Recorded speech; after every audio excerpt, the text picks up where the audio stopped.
আসসালামু আলাইকুম রহমতুল্লাহি ওবরাকাতু। অনেক প্রবাসী ভাইয়েরা এবং আমাদের দেশের ভাই বোনেরা আমাকে প্রশ্ন করেন যে আজান চলাকালীন অবস্থায় সাহারি খাওয়া যাবে কিনা। তা আমি বলি, ভাই দেখেন, আজান তো অনেক সময় পরে দেয়, তাহলে কি হবে? কোনো কোনো জায়গা মানে আজান সময় হওয়ারও আধা ঘন্টা পরে দেয়, তাহলে আপনি কি করবেন? এর জন্য মূল নীতি, মূল উসুল হলো, নিয়ম হলো যে আপনি সেহরির শেষ সময় হলো সুবেহ সাদেক পর্যন্ত।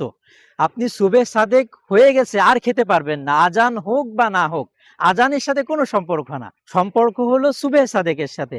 বিভিন্ন দেশে বিভিন্ন রকম, এটা আপনি বর্তমানে ইন্টারনেট আছে বা ক্যালেন্ডার আছে বিভিন্ন দেশের, এর থেকে আপনি জেনে নিতে পারবেন যে সুবেহ সাদেক কখন। বিভিন্ন দেশে বিভিন্ন রকম।